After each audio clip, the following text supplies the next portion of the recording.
Hey, what's up, guys? It's Nonstop Stefan. Real quick, I want to go over the trade package that we just saw for Trey Lance, right? So the other day I made a video on the teams I felt were best suited for Trey Lance.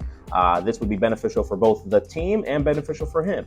In my opinion, one of the first teams I mentioned in that video was the Cowboys, and that's exactly who he's going to. So he's going to the Cowboys for a 4th-round pick, and I think we should talk about exactly what that does and why they did that. So first and foremost, if you've paid attention to anything that they have said, that the Cowboys have said during this offseason, it's basically that they want to basically limit all of the turnovers, from last year, that they're going to get back to this ground and pound attack. And why is that, right?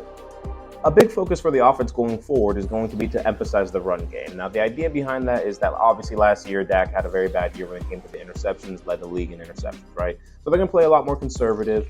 We've been seeing basically that they want to really just regain the confidence in Dak and also just be more protective of the game, right? Now, the idea, again, is that although they're looking to rebuild the confidence with Dak, they still saw what he was last year, right? So if I was a quarterback who did not perform well, and people keep talking about the pressure that I should be feeling, and especially if you go back to when he was coming up behind Tony Romo and his contract was up, and people were basically, speculating that, man, the Cowboys would not do that to Tony Romo.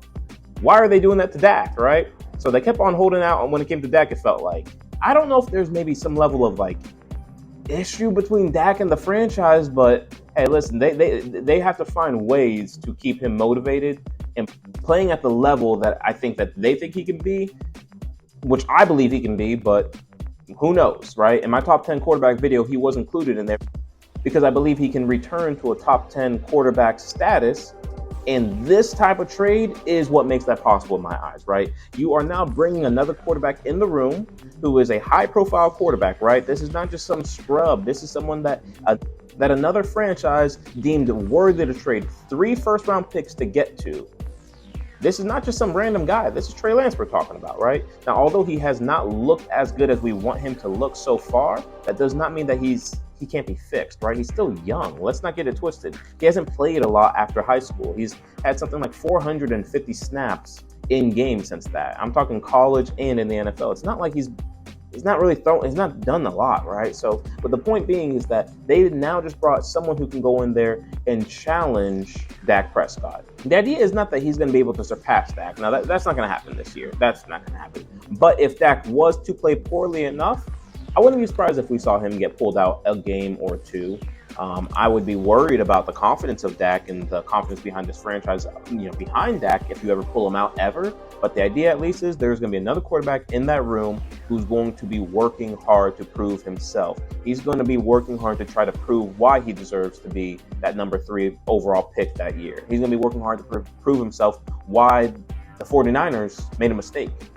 So I would actually be on the lookout if I were you guys, because Dak and the Cowboys just got better. They did not lose this trade. They just got better because now they've got another quarterback who can challenge Dak to raise his game to the point that I believe that he can actually do, right? So with all that being said, and a very quick video, I wanted to get out the way that this trade is very, very good for the Cowboys because now they can actually watch Dak elevate to the point that they believe he can be at. And what's the saying? Pressure makes diamonds or something like that, right? So the idea is, again, this extra level of pressure behind Dak will only cause him to grow. I appreciate you guys for listening to the end of the video. Of course, like and sub. I'm going to keep posting more videos over time. So, of course, I appreciate you guys. So with all that being said, of course, have a great day. Peace.